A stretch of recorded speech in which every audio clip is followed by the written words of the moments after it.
Merci. Je me présente, je suis Dr Bsbes Samir.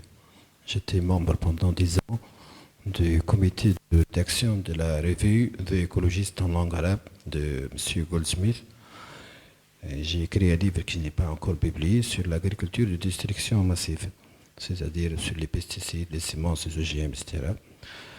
Bon, dernièrement, les journaux tunisiens, ils ont relaté un fait, c'est qu'à Béja, un gouvernorat où on plante des blés, etc., si on continue à utiliser les pesticides et les intrants comme on l'a fait, donc d'ici 2030, il n'y aura aucune production. Donc même l'État tunisien, il est conscient que cette utilisation massive des produits chimiques, qui est en rapport avec les semences, bien sûr, elle est en train de détruire les terres arables. Pratiquement, on a 70% des terres arables tunisiennes qui sont presque en voie de désertification ou bien désertifiées. Et je pense aussi, en Tunisie, le problème des semences a été posé depuis les années 2000, disons 2000. On a eu un colloque à Gerba et un deuxième colloque à Tunis où on a invité, et c'était une responsable, un médecin d'Assous d'ailleurs, qui a organisé ça à Tunis. Il y avait M. Siraligny, Jean-François Narbonne, il y avait Madame Corinne Lepage, etc. Et on a posé les questions de semences. Et paradoxalement, ce sont les Tunisiens qui ont défendu les OGM, les responsables qui ont défendu les OGM. L'ancien, donc paradoxalement, et ce qui est vraiment qui est étonnant, c'est que l'ancien, pendant l'ère de Ben Ali, l'ancien secrétaire d'État de l'agriculture ne fait pas la différence entre le banque des gènes et le banque de semences. Il a été étonné. C'était la première fois qu'il a entendu parler de ça. Donc, de toute façon, pendant ce colloque-là, on a eu moi, j'étais invité par des Français, pas par des Tunisiens. Et pratiquement, on a gagné dans ce colloque-là. Le ministère n'a pas pu imposer ces trucs. Donc, nous, en Tunisie, il y a un problème des OGM qui n'est pas bien traité parce que nous sommes en train d'importer du concentré de l'Argentine, du maïs génétiquement modifié, qu'on est en train de donner aux poules et aux veaux, etc. Et on a aussi l'huile, les huiles végétales pratiquement, on est en train d'importer du maïs transgénique. C'est pour cela que je ne mange jamais de l'huile végétale, sauf l'huile d'olive tunisienne. Donc, ce problème-là doit être débattu de façon... et il faut pratiquement... Pour couper juste une petite question, c'est que vous n'arrivez pas à vous inscrire certains trucs parce qu'il y a le fait qu'il y a les cartels qui ne veulent pas que vous inscrivez certaines semences, etc. Donc, vous n'avez pas le droit de les... Et moi, je suis pour la contrebande dans ce cas-là. Donc, mais il y a un problème, c'est qu'il y a, juste une petite question, il y a d'autres associations qui sont en train qui ont réussi à inscrire leurs semences. Par exemple, l'association Semences biologiques de Pierre Rebhi. Par exemple, Alza Garden. Pourquoi vous ne collaborez pas avec ces associations-là? Et comme ça, vous arrivez à vous imposer aussi. Et je pense qu'aussi, pourquoi ne pas faire la même expérience que vous avez fait au Maroc, à Costa Rica, à Sri Lanka? Pourquoi ne pas le faire en Tunisie aussi? Je vous invite à la faire. Nous sommes prêts à vous aider. Pour reprendre juste, pour rebondir avant de répondre à votre question. Oui, ça marche. Bon, c'est bon. En fait, j'ai regardé le catalogue de Cotugrain avant de venir en Tunisie. Et je me suis rendu compte, j'ai juste regardé vaguement les tomates pour voir les variétés de tomates. Nous, on est assez spécialisés dans la tomate, on a quelques 650 variétés. Et donc évidemment, chez Cotugrain, il n'y a que des hybrides, mais ce qui est assez marquant, c'est que c'est des hybrides que nous, on a abandonnés il y a déjà 20 ans ou 25 ans. Donc en fait, on a un phénomène déjà sur les variétés, pour rebondir sur ce que vous disiez de dumping. Je ne sais pas si vous avez déjà entendu ce terme-là, mais c'est un terme que généralement on utilise pour les produits phytosanitaires, donc pour les biocides, les produits tueurs. Et on a évidemment ce cas sur la semence et sur ces produits-là. Pour rebondir encore une fois sur les produits, ça veut dire que tous les produits qui perdent leur homologation en Europe, aux États-Unis ou dans tous les pays entre guillemets civilisés terminent ici, en Inde, ou un peu partout en Afrique, un peu partout en Asie. Donc ce qui fait que, et avec un manque de prévention flagrant. Donc généralement, c'est triple, quadruple doses qui sont utilisées dans les champs des maraîchers, avec des produits qui sont tellement dangereux qu'ils sont plus homologués en Europe, parce que les associations ont fini au bout du compte par réussir à les interdire. C'est ce qui se passe avec les néonicotinoïdes en ce moment en France. Il y a une loi qui a été votée contre les néonicotinoïdes. Bon, les multinationales se débrouillent toujours pour contourner et pour ressortir des catalogues des néonicotinoïdes et les revalider. Donc ça, c'était la première chose pour rebondir à ce que vous disiez. Il faut être conscient que vous utilisez ici des produits que nous, on n'utilise plus, tellement ils sont dangereux, d'où encore une fois l'importance de changer tout ça. Et quant aux nouvelles technologies, je rebondis juste encore un peu sur cette semence que nous on a abandonnée. En fait, on vend aux pays du Maghreb, à l'Afrique et à certains pays d'Asie des variétés qui sont même plus des variétés entre guillemets à haut rendement, des variétés issues des nouvelles technologies. C'est des vieilles technologies en fait qu'on vous refile. Donc il faut vraiment changer tout ça parce que c'est réellement du dumping. On ne souhaite pas collaborer d'aucune manière que ce soit avec aucun gouvernement ou avec aucun institut national. Donc on n'inscrit pas nos variétés, non pas parce que c'est une impossibilité botanique, ça l'est aussi parce que pour inscrire les variétés en France, il faut prouver la DHS, donc la distinction, l'homogénéité, la stabilité des variétés, on parle de génétique, donc la stabilité génétique des variétés. Donc là, nous, notre principe, c'est de dire qu'on deal avec du vivant. On n'est pas en train de vendre des clous ou des semelles de chaussures. On deal avec du vivant. Donc on ne deal pas avec quelque chose de stable. Donc déjà, par principe, c'est pas possible de prouver cette DHS, à moins évidemment d'avoir un hybride F1 ou un OGM.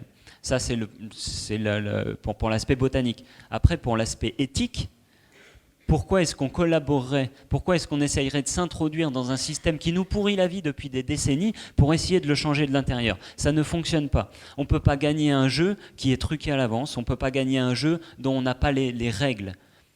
Donc on perdra à ce jeu-là, à essayer de s'introduire et à changer le système de l'intérieur, on perdra. Et on gaspillera nos ressources financières et nos ressources humaines et notre énergie à faire ça. On préfère rester dans l'illégalité et faire le travail du bas, avec les paysans, avec le peuple, plutôt que d'aller essayer de changer les législations ou le fonctionnement des grands groupes. Ça ne nous intéresse pas.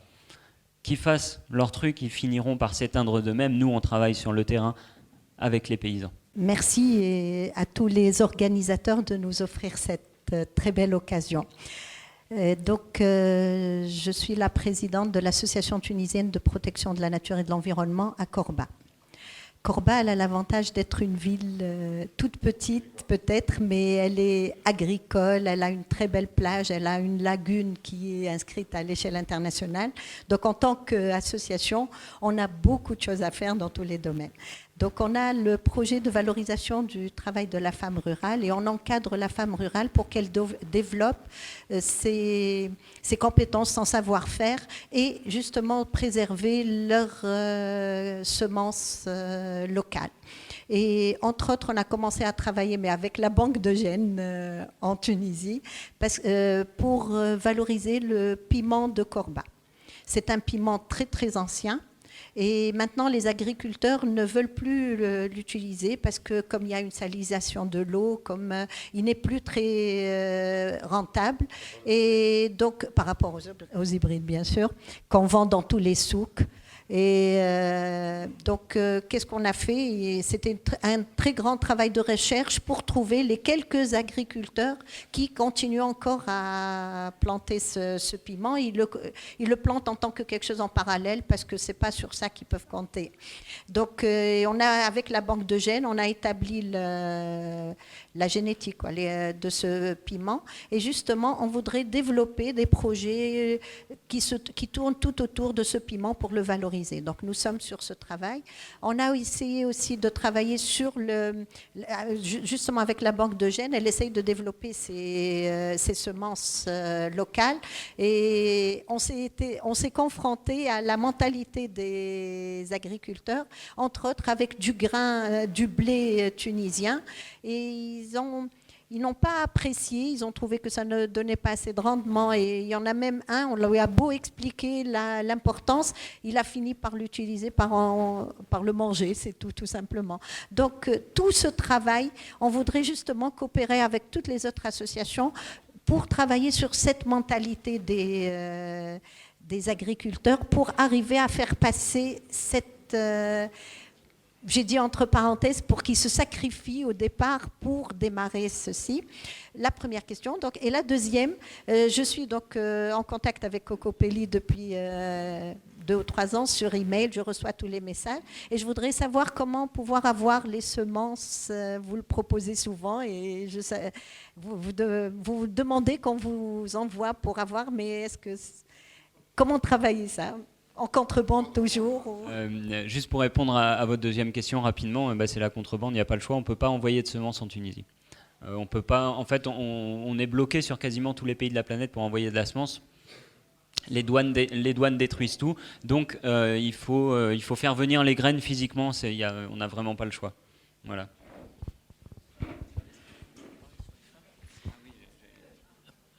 Juste un petit complément sur la première partie de la question. C'est clair que les femmes ont tout le pouvoir dans leurs mains, soyons bien clairs. Et ça, c'est partout sur la planète. Parce que l'homme, il va produire généralement dans une logique de faire de l'argent. Et la femme, elle va généralement produire, préoccupée pour donner à manger aux enfants et aux générations à venir. Donc, entendez-vous au niveau du couple, mais n'oubliez pas les enfants. Moi aussi, je voulais dire quelque chose par rapport à la première question sur le piment. En fait, juste 2 choses, parce que c'est généralement le type de travail que Slow Food fait avec les communautés sur les territoires. C'est-à-dire l'un des premiers projets Slow Food pour défendre et valoriser certains transformés ou produits ou variétés ou races animales a été justement celle de travailler avec des groupes d'agriculteurs qui décidaient ensemble, suivis par nous, quelle était une charte indisciplinaire pour améliorer un peu la production, aller vers l'agroécologie et nous on s'occupait, disons, de toute la valorisation de ce travail-là et de la communication sur le produit, le territoire, les traditions, etc. Voilà. Donc, il s'appelle Sentinelle, en italien c'est Presidio. Ça a marché particulièrement bien en Italie en fait. En Italie, on a sauvé vraiment beaucoup de traditions locales grâce aussi à ce type de projet. Le projet Sentinelle en français est en train de se développer dans plusieurs pays. Il y a une sentinelle ici au Maroc, des blés anciens. Là, on est en train de la retravailler pour élargir les blés et les territoires. Je tiens à spécifier qu'on n'est pas intéressé à la génétique des semences, mais au fait qu'une variété est le produit de siècles de sélection par le paysan.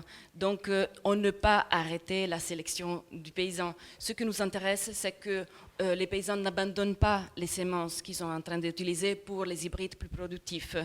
Donc, on n'est pas là à les voir, non, cela ne correspond pas à la génétique, etc. Mais plutôt à faire tout un travail. Dans le nord de la Tunisie, il y a une tradition des blés durs particuliers. On veut que ces blés durs-là continuent à faire partie de la gastronomie locale, qu'ils soient cultivés et qu'ils sont plus résistants à l'eau, ils sont beaucoup plus nourrissants, ils sont beaucoup plus intéressants, etc. Donc là, c'est un exemple. Le piment dont vous parlez pourrait être aussi une sentinelle si effectivement il y a un groupe de producteurs qui ont envie de s'engager à produire bien, d'une certaine façon. Oui, sorry. Bonjour, je m'appelle Elias. Désolé pour les lunettes, j'ai la conjonctivite, donc je vais les garder. Euh, En fait, je vous remercie déjà par rapport à ces événements. C'est un événement extrêmement important. Moi, en tant que Tunisien, en tant que citoyen tunisien, j'ai toujours voulu me rapprocher par rapport à ce type d'événement. Mais quoi, il y a toujours une problématique, c'est qu'on n'entend pas parler des associations tunisiennes qui travaillent dans ce sens. Déjà, remarque numéro un, il faut travailler un peu plus sur la communication par rapport aux associations dont j'en ai entendu certaines ici. Donc, c'est très important la communication. Moi, je suis quelqu'un qui est très intéressé, mais que je vous ai jamais vu. Donc ça, c'est très important par rapport à moi. Moi, en tant que citoyen tunisien, je me suis toujours intéressé par rapport à ces problématiques-là, mais je ne sais pas vraiment où aller. J'ai beaucoup plus d'informations par rapport aux associations françaises. Quand je fais des recherches sur Google ou autre chose, je suis facilement viré par rapport aux sites français, par rapport aux associations françaises, par rapport à certains groupes français que tunisiens. Donc là, c'est un problème numéro un. C'est que les citoyens, s'ils ne sont pas vraiment dans le domaine, ils ne peuvent pas facilement se rapprocher par rapport à vous. Et je remercie ma partenaire INSAF, c'est un ingénieur agronome, c'est elle qui m'a tenu au courant par rapport à cet événement-là. Donc généralement, il y a beaucoup de personnes qui sont susceptibles d'être intéressées par ce type d'événement, mais qui n'ont pas facilement l'information par rapport à ça. Entre autres, moi, en tant que citoyen tunisien, en tant que personne qui n'a rien à voir avec ça, je suis un gestionnaire, je suis un commercial. Mais en même temps, ces problématiques, elles sont extrêmement importantes pour moi. Mais en même temps, par rapport au rythme de vie, c'est pas facile de trouver une démarche méthodologique pour comment aller de virer vers un style de vie qui est submergé par les multinationales, c'est submergé par un style de vie qui n'est pas du tout sain, pour aller vers un mode de vie qui devient de plus en plus sain. Donc moi, je veux, aujourd'hui, par rapport à cet événement-là, qu'est-ce que je cherche ? Je cherche des solutions pratiques dans le sens que est-ce que je peux aujourd'hui avoir des graines, est-ce que je peux aujourd'hui faire un troc de graines, est-ce que je peux avoir une méthodologie pour que ce style de vie sain devienne à partir d'aujourd'hui monnaie courante. Là, je suis venu particulièrement par rapport à ça aujourd'hui. Donc c'est ça, c'était mes remarques importantes. Et en même temps, aujourd'hui, ce que je demande par rapport aux ingénieurs agronomes, et par rapport à tous ceux qui sont dans cette dynamique-là, c'est qu'un peu virer du génie agronome pour les faire bénéficier par rapport aux structures multinationales, le génie pour faire plus, ou bien le génie pour retourner aux sources aussi. C'est devenu tellement loin par rapport aux priorités. Donc les ingénieurs agronomes, ils doivent utiliser leur génie agronome pour nous faire en sortir, pour nous en sortir tous ensemble. Et en même temps, j'ai fait beaucoup de recherches, j'ai jamais vu une association ou des ingénieurs agronomes qui veut travailler dans ce sens. Peut-être qu'ils étaient là, mais absents de la scène médiatique, absents de la communication, c'est quelque part, ils n'arrivent pas aux objectifs. Oui, je sais, j'ai dit vous étiez là, mais on n'entend pas parler de vous, c'est ce que je veux dire. À quoi bon être là? Mais j'imagine que votre objectif, c'est d'aller vers l'autre. L'autre, moi, je vous ai cherché, je ne vous ai pas trouvé. C'est bon?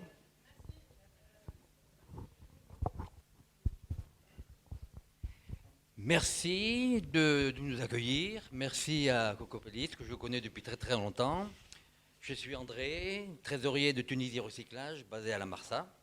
Rien à voir avec les semences, mais je suis beaucoup intéressé sur les semences. Quel impact peut avoir le rachat de Monsanto-Bayer ou Bayer-Monsanto quand on connaît Monsanto, leader mondial de l'OGM, donc des graines à ne pas pouvoir revendre, Bayer, la firme mondiale de l'insecticide, du dératiseur, enfin j'en passe les meilleurs, dans les années à venir.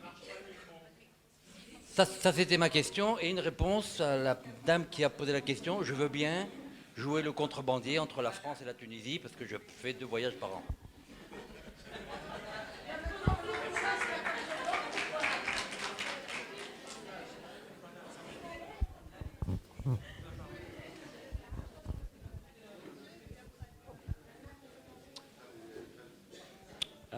Je voulais réagir avant de répondre à votre question au jeune homme avec les lunettes et la conjonctivite, mais je le vois qui a disparu. Non, il est là-bas. Ce que j'ai envie de te dire, c'est très important ce que tu as soulevé sur la communication. Effectivement, cet aspect communicatif autour des associations de permaculture, de préservation de la biodiversité, etc., sont effectivement très importantes. Mais il faut quand même intégrer une chose, c'est que c'est un travail de chacun aussi. C'est vraiment un travail qu'il faut faire avec tout le monde.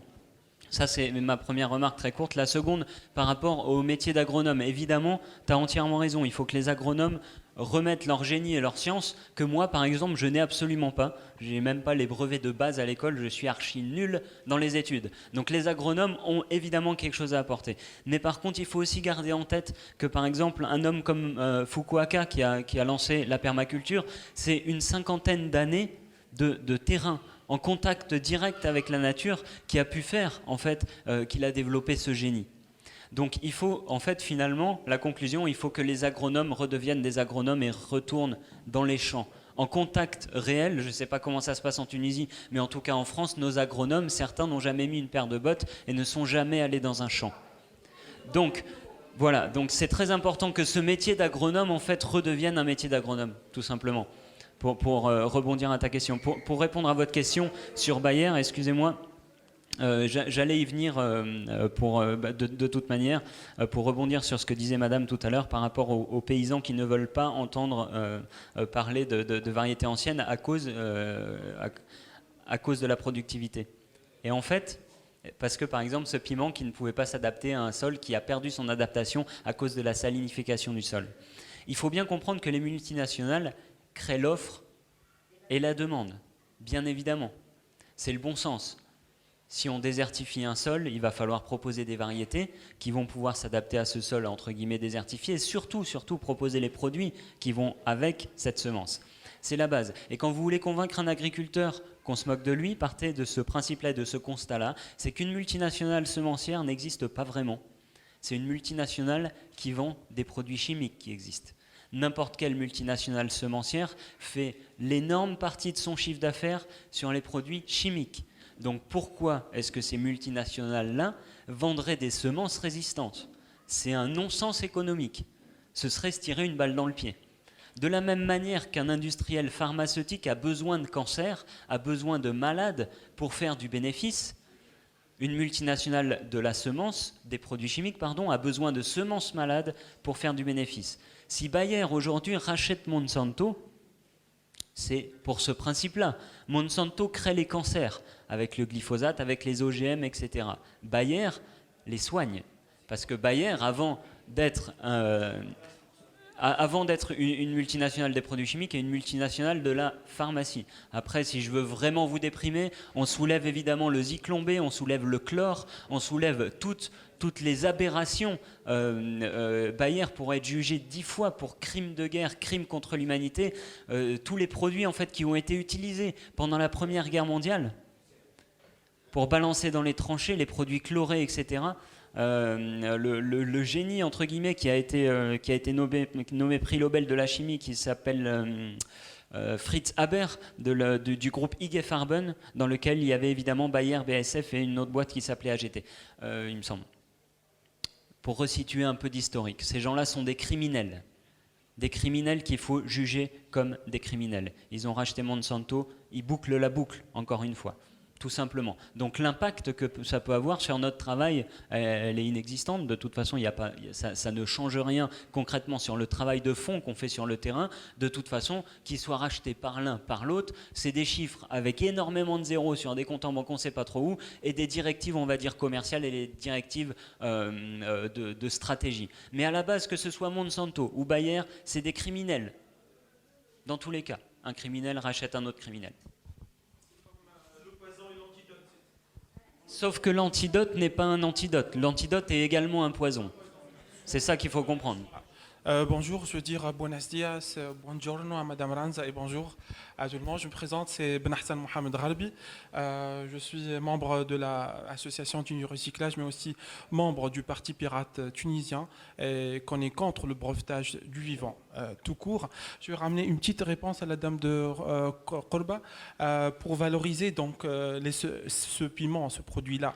Donc, afin de le valoriser, donc il faut créer un label pour le valoriser et le présenter comme produit de terroir. C'est comme l'Italie et la France, par exemple, ils ont une tradition.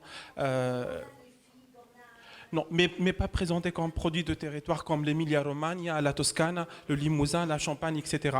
Afin de le présenter comme un produit typique et aussi pour valoriser donc même économiquement pour les revenus pour les paysans.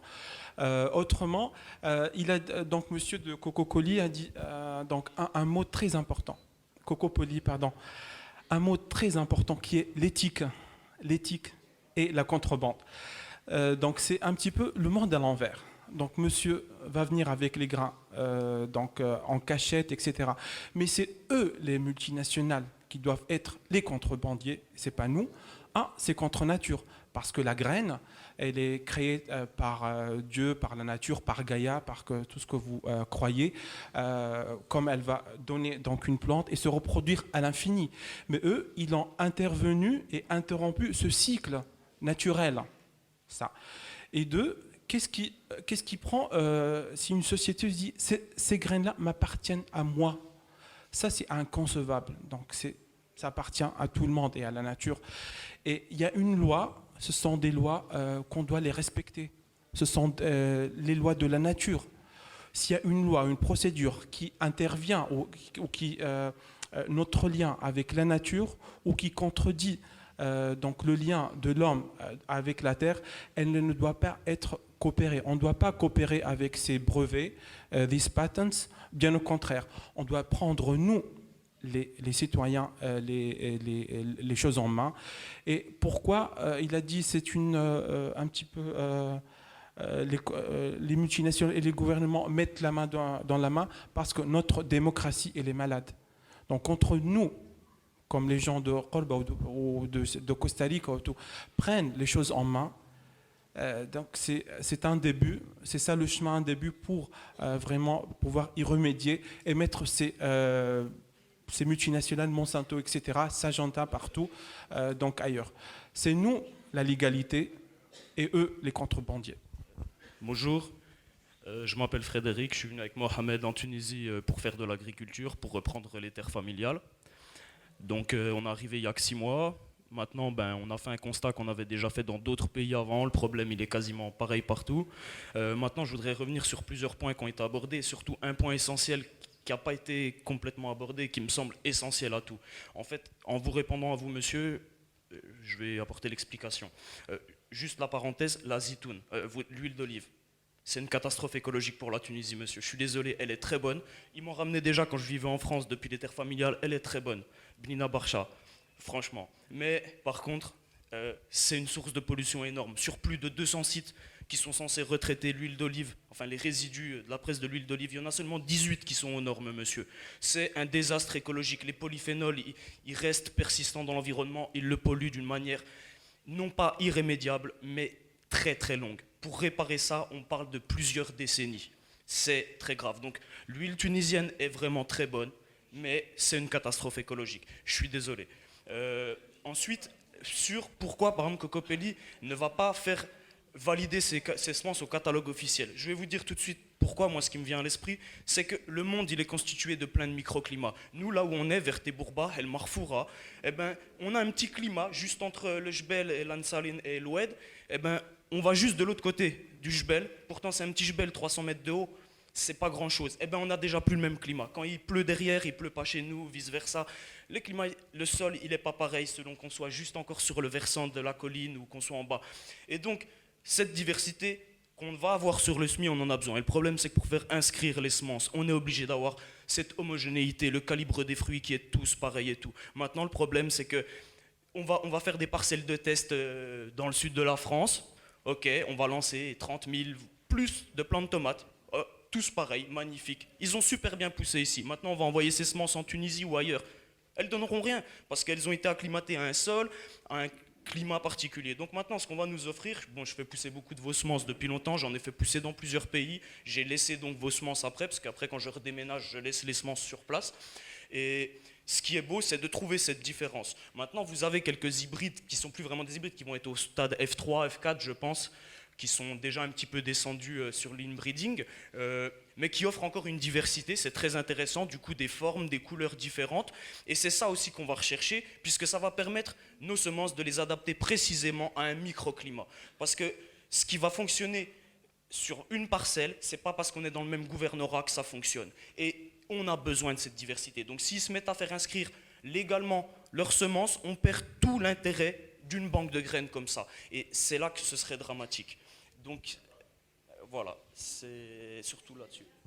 Merci beaucoup à votre intervention. Je trouve que c'est du concret. Et moi aussi, je voulais parler de mon expérience personnelle. Je ne suis absolument pas dans l'agronomie, mais ça fait 2 saisons que j'essaye de faire pousser des tomates dans mon jardin.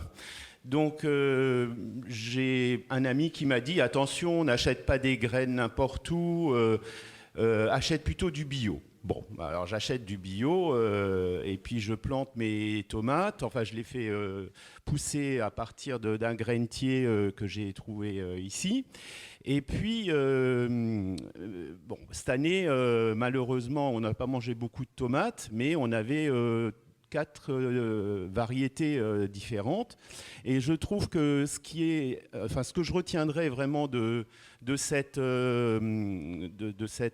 explication, etc., et de ce que j'en retiens, c'est que il faut mettre les bottes, ou plutôt il y a les pieds nus, même ici, et puis commencer à jardiner pour soi et puis pour ses amis. Parce que j'ai plein d'amis qui sont venus à la maison parce que l'année d'avant, j'en avais filé des pieds de tomates petits dans des petits pots.